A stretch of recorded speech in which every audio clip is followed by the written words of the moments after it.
गरुड़ पुराण तीसरा अध्याय। जय सनातन, जय श्री हरि विष्णु। बोलो भगवान श्री हरि विष्णु की जय।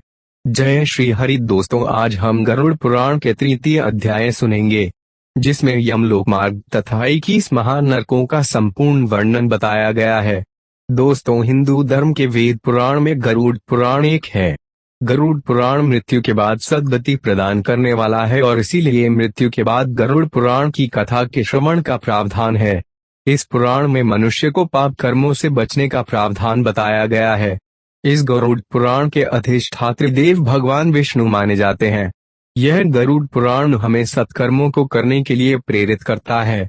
गरुड़ पुराण तृतीय अध्याय। गरुड़ बोले, हे भगवान, पापी पुरुष यमार्ग को लंघकर यमलोक में जा किस प्रकार से यम की यातना को भोगते हैं, वे हम मुझसे कहिए। श्री भगवान बोले, हे गरुड़, नरक के दुखों का आदि से लेकर अंत तक मैं समस्त वर्णन कहूंगा, जिसको सुनकर तुम कंपायमान हो जाओगे, ऐसा वे भयानक है। गरुड़ बहुभीति नामक पुर के आगे 44 योजन का धर्मराज का पुर है। उसमें हाहाकार शब्द होता रहता है, जिसको देख पापी भी हाहाकार शब्द करने लग जाते हैं। उस हाहाकार शब्द को सुन यमराज के दूत यमपुरी में जाकर द्वारपाल से कहते हैं, एक पापी को हम ले आए हैं। धर्मराज के द्वार पर धर्मध्वज नामक द्वारपाल सदा स्थित रहता है। द्वारपाल जाकर चित्रगुप्त से उस प्राणी के पाप पुण्य के विषय में कहता है, तथा चित्रगुप्त जाकर धर्मराज से कहते हैं। भगवान विष्णु बोले, हे गरुड़, जो नास्तिक महापापी पुरुष हैं, उन सब को धर्मराज जो अच्छी तरह जानते हैं, तो भी वे चित्रगुप्त से पूछते हैं। तब चित्रगुप्त भी उनके विषय में सब कुछ जानते हुए भी श्रवण नाम के गणों से जानकारी करते हैं।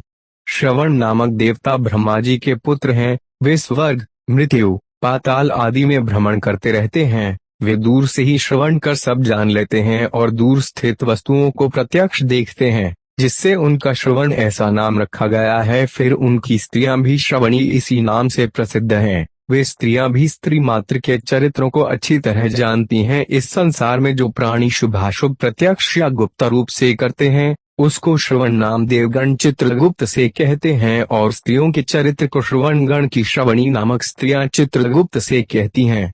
श्रवण और श्रवणी ये सब धर्मराज के गुप्तचर हैं। प्राणियों के शुभाशुभ को मन और वचन आदि से किए हुए सब कर्मों के तत्व को ये जानते हैं। मनुष्य और देवताओं के तत्व को जानने की श्रवण आदिकों की शक्ति है। वे सत्यवादी श्रवण मनुष्य मात्र के किए हुए सभी कार्यों को चित्रगुप्त से बतलाते हैं।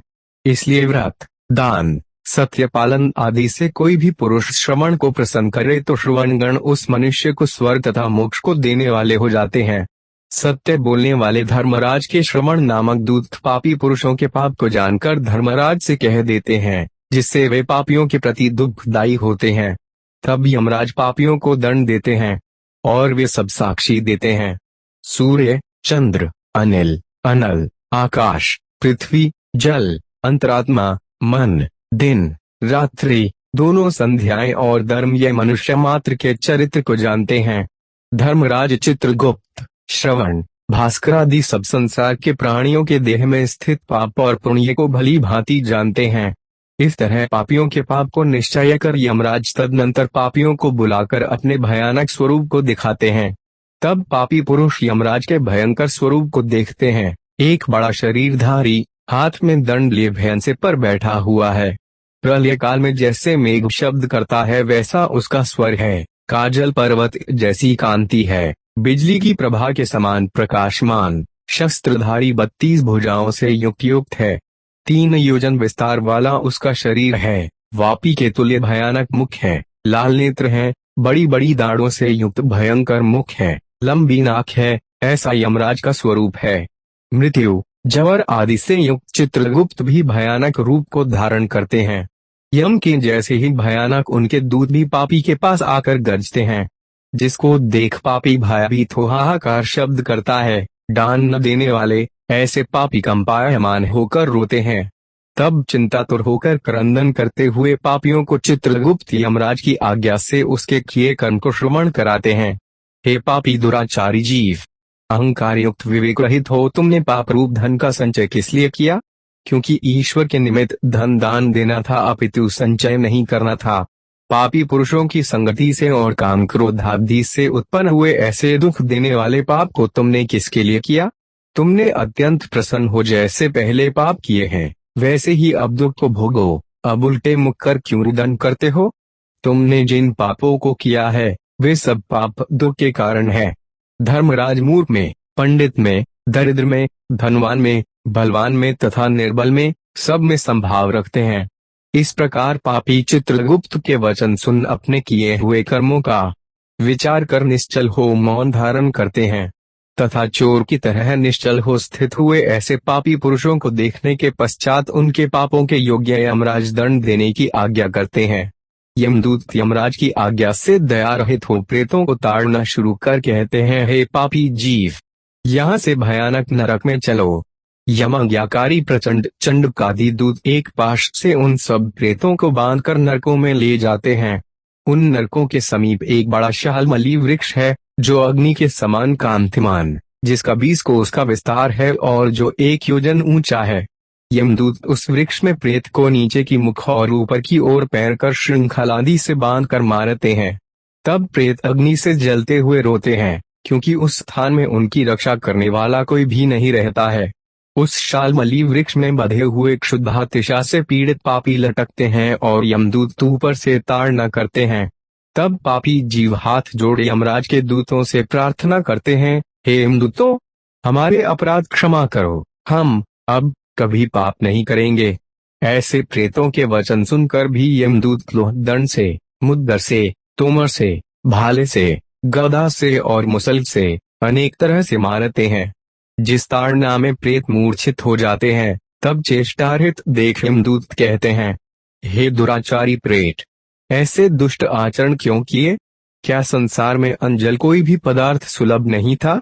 तुमने किसी को किसी समय दान नहीं किया, तुमने ग्रास मात्र अन्न दान नहीं किया, तुमने बलि वैश्व देवादि भी नहीं किया, अतिथियों को नमस्कार भी नहीं किया और पितृतर्पण भी नहीं किया।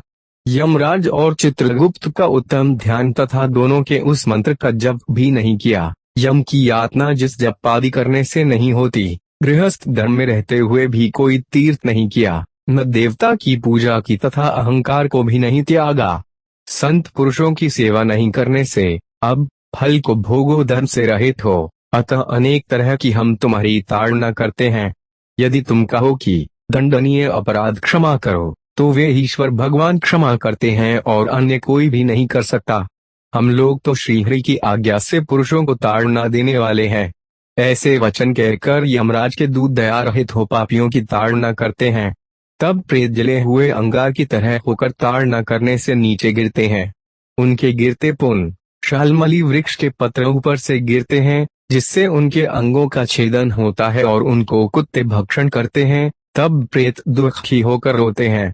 रुदन करते हुए प्रेतों का मुख धूल से भर पाश से बांध यमदूत अनेक प्रकार से मारते हैं तथा अन्य यमदूत मुद्गर से मारते हैं। कोई यमदूत आरा आदि से काष्ठ की तरह पापी को चीरते हैं, कितने यमदूत नारकी को भूमि पर गिराकर कुठार आदि से टुकड़े टुकड़े करते हैं।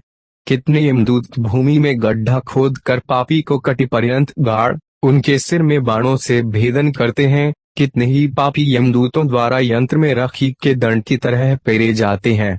कितनों को यमदूत अंगार सहित जलते हुए काष्ठ से चारों ओर वेष्टित कर लोहा पिंड की तरह धधकाते हैं।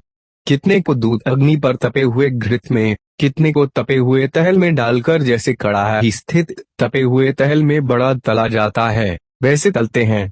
कितनों को मदोन्मत्त हाथियों के आगे पटकते हैं। कितनों के हाथ पैर बांधकर उलटे मुख से गिराते हैं। कितने को कूप में, कितने को पर्वत से गिराते हैं तथा कितने कृमिकुंड में पड़े हुए जीवों से भेदे जाते हैं। कितने को मस्तक में, नेत्र में वज्र सम्मान तीक्ष्ण चोंच वाले काक पक्षी तथा मांसलोभी गृद्ध पक्षी मारते हैं। कितने परस्पर यह कहते हैं कि पूर्व जन्म में तुमने हमारे धन को भक्षण किया, तुम अब मेरे धन को दो, क्योंकि यमलोक में मिले हो, ऐसी प्रार्थना करते हैं। नरक में भी पापी पुरुषों को आपस में इस प्रकार विवाद करते हुए देख यमदूत उनके मांसखंड को छेदन कर मांगने वाले को देते हैं। इस प्रकार से यमदूत उनको ताड़ना दे खींचकर में श्राद्धिक घोर नरक में यमराज की अत्युत्कट आज्ञा से गिराते हैं। शालमली वृक्ष के समीप बहुत से दुख देने वाले नरक हैं। उन नरकों में जो बड़ा दुख है, उसे वाणी से भी नहीं कहा जा सकता। हे गरुड़, 84 लाख नरक है, इनमें 21 प्रधान भयानक नरक हैं। हे गरुड़, उनके नाम कहता हूँ, सुनो। तामिस्र, लोहशंकु, महारौरव, शालमल्ली, रौरव, कुडमल, कालसूत्र, पुटिमृत्तिक, संघात, लोहितोद, सविश, संप्रतापन, महानिरय, काकोल, संजीवन, महापथ, अवीची, अंधतामिस्र, कुंभीपाक, संप्रतापन तथा तपन, ये 21 नरक हैं, जो अनेक तरह के यातना भेदों से रचे हुए हैं और अनेक यमदूतों से परिपूर्ण हैं।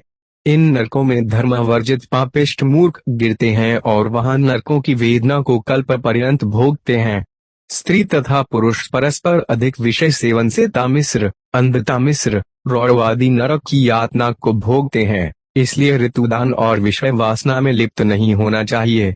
कोई पुरुष ईश्वर के निमित्त दान को न कर केवल कुटुंब का भरण पोषण तथा अपने उदर को भरता है, ऐसे पुरुष कुटुंब को एवं अपनी देह को छोड़कर परलोक में नरक आदि के दुखों को भोगते हैं। जिसने अनेक प्राणियों से बैर भाव करके अपने शरीर का पोषण किया, वे शरीर को त्याग कर पाप रूप पाथेय को साथ ले एकाकी नरक में जाता है, अन्य कोई भी संग नहीं जाता। ईश्वर को त्याग कर कुटुंब का पोषण किया, इसी देव प्रेरित पाप का संचय करने से नरक में जीव भोग भोगता है और दुखी होता है। जैसे धन लूट जाने से जीव दुखी होता है, वैसे अधर्म से कुटुंब का भरण पोषण करने वाला पुरुष सब नरकों में भोग कर अंधतामिस्र नरक में गिरता है।